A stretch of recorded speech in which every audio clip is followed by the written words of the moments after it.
Every quarter, millions of investors receive a deposit in their brokerage account that they didn't work for that week. They didn't log in. They didn't make a decision. They didn't do anything.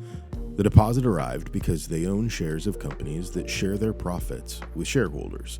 That's dividend income. And it's one of the oldest and most reliable forms of passive income available. Not because it's a secret, but because most people either don't understand how it works or they approach it the wrong way. The wrong way is searching for the highest yield you can find, buying it, and waiting for the payments to make you wealthy. The right way is building a systematic, diversified, reinvesting dividend portfolio that compounds quietly over years and eventually generates meaningful income from a base that required almost no ongoing management. In this video, what dividends actually are, why dividend ETFs are often the better starting point over individual stocks, how to evaluate any dividend investment you're considering, and the exact portfolio sequence that takes you from zero to meaningful dividend income. This is the beginner's blueprint. Let's go. Here's the myth that leads most beginner dividend investors astray. The myth is this: find the highest yield you can. If one company pays 8% and another pays 3%, the 8% is obviously better. Here's what that approach consistently produces: unsustainable dividends that get cut when the company hits a rough quarter, concentrated positions in sectors known for high yields because the underlying business is in decline, and the psychological trap of watching a high-yield stock price fall as the market prices in a dividend cut that management hasn't announced yet. High yield is often a warning sign, not a reward. A company paying out 9 or 10% of its stock price as a dividend may be doing so because the share price has fallen significantly, which raises the yield calculation, or because it's paying out more than its earnings can sustainably support. The investors who build meaningful dividend income over time do something different. They prioritize dividend growth over current yield. They diversify across many companies and sectors rather than concentrating in the highest payers. They reinvest every dividend rather than spending it, and they measure success in decades, not quarters. The real source of passive income in dividend investing is the system, the consistent reinvestment of dividends into more shares, producing more dividends, producing more shares. The yield is just the starting rate of that compounding engine. Before we go further, let's make sure the foundation is solid. What is a dividend? When a company earns a profit, it has two choices for what to do with that money. It can reinvest it back in the business by funding research and development, expanding into new markets, acquiring other companies, paying down debt, or it can distribute a portion of the profit to the people who own the business, the shareholders. A dividend is that distribution. It's a company saying, we made more than we need to run and grow the business, so here's your share. Dividends are typically paid quarterly, 4 times per year. Some companies pay monthly, and a small number pay annually. 3 dates matter in dividend investing: the declaration date, which is when the company announces the upcoming dividend; the ex-dividend rate, you must own the shares before this date to receive the payment; and the payment date, the dividend is deposited into your brokerage account. When you own shares of a company that pays dividends, the dividend is deposited automatically. You own the shares, you receive the payment. Dividend yield is the annual dividend expressed as a percentage of its share price. If a stock trades at $50 and pays $2 per share annually, the dividend yield is 4%. Dividend growth rate is how much the dividend payment increases each year. This number matters more than current yield for long-term investors. A company that grows its dividend by 8% per year will dramatically pay more in 10 years than a company that pays a higher yield today but never increases it. Here's why dividend investing creates passive income, specifically the kind that compounds over time.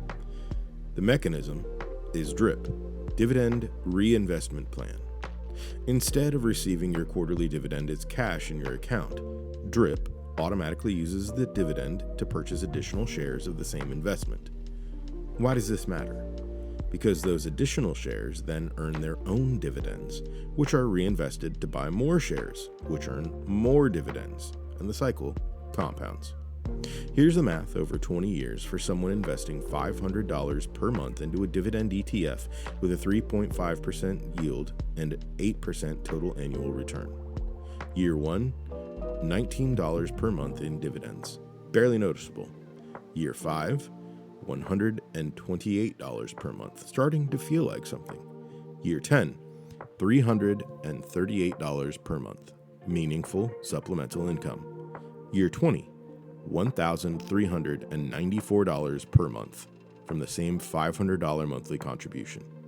The contribution never changed. The monthly dividend went from $19 to nearly $1,400. That's DRIP doing the compounding that most investors don't have the patience to let complete. Compare this to growth investing, where you buy stocks that don't pay dividends and rely entirely on price appreciation. Growth investing can produce high total returns in some periods, but it produces no cash flow unless you sell shares. Dividend investing produces regular cash flow, which can be reinvested automatically or eventually spent as income, without requiring any sale of assets. In the Phase 6 wealth machine framework, dividend ETFs serve a specific role.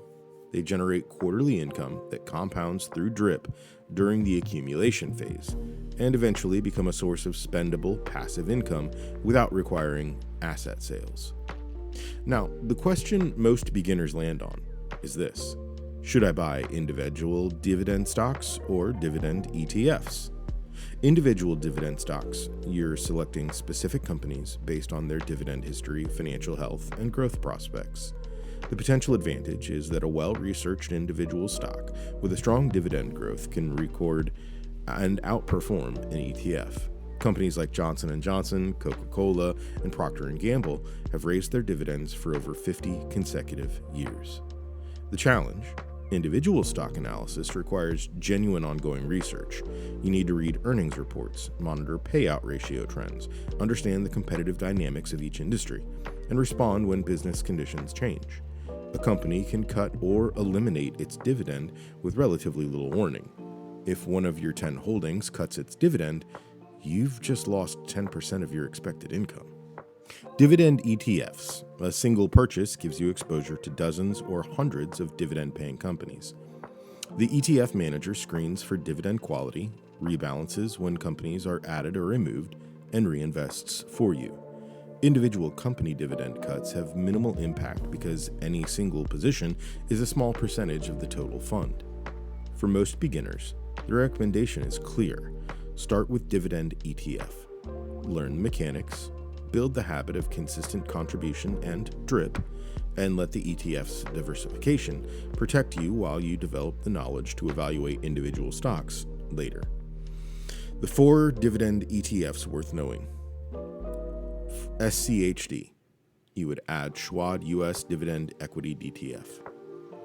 3.5% yield, 0.06% expense. It's the best starter for most beginners. VYM. Add Vanguard High Dividend Yield ETF. 3% yield, 0.06% expense. Broader exposure, less selective. DGRO. Add iShares Dividend Growth ETF. 2% yield, 0.08% expense. Focus on dividend growth rate. HDV. Add iShares High Dividend Equity ETF, 3.8% yield, 0.08% expense, higher yield, concentrated sectors. The recommendation for most beginners is SCHD. It selects quality dividend payers with consistent growth records, diversifies across 100 companies, and has an expense ratio of 0.06%. Not the highest yield available, but the most reliable starting point for most investors. If you eventually want to evaluate individual dividend stocks or just want to understand why SCHD selects the holdings it does, here are the 6 metrics that matter. First is dividend yield, the annual dividend divided by the current share price. Above 6 or 7% for individual stocks usually warrants extra scrutiny. 3 to 4% is a reasonable target for reliable growing dividend payers. Second, dividend growth rate. How much has the annual dividend payment increased each year over the past 5 to 10 years? A company growing its dividend at 8 to 10% per year is compounding your future income even before you add DRIP. This metric matters more than current yield for long-term income investors. Third, payout ratio, the percentage of earnings the company pays out as dividends. A payout ratio of 40 to 60% is generally sustainable. Above 80 to 90% means the company is paying out more of its earnings. One difficult quarter could force a dividend cut. Fourth, dividend growth streak. How many consecutive years has the company increased its dividend? Companies with 10 or more consecutive years have demonstrated they prioritize shareholder income through business cycles. Dividend aristocrats have raised dividends for 25 or more consecutive years. Dividend kings, 50 or more. Fifth, debt to equity ratio. High debt load threatens dividend sustainability when revenue declines. A debt to equity ratio below 1 is generally conservative, though acceptable levels vary by sector. Sixth, free cash flow. This is the real test of dividend sustainability. Does the company generate enough free cash flow, cash after all operating expenses and capital investments, to fund its dividend payments? Free cash flow should comfortably exceed the total dividends paid. Here's the portfolio construction sequence from zero to a mature dividend income system. Stage 1, emergency fund. Before any investment, 3 to 6 months of expenses in a high-yield savings account, not invested, liquid. This is the only stage where you do nothing with a brokerage account. Stage 2, employer match. If your employment offers a retirement match, capture it entirely first.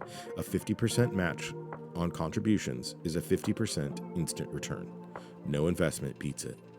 Stage 3, open a brokerage account and begin with VTI or FSKAX. The total market index. Broad U.S. exposure.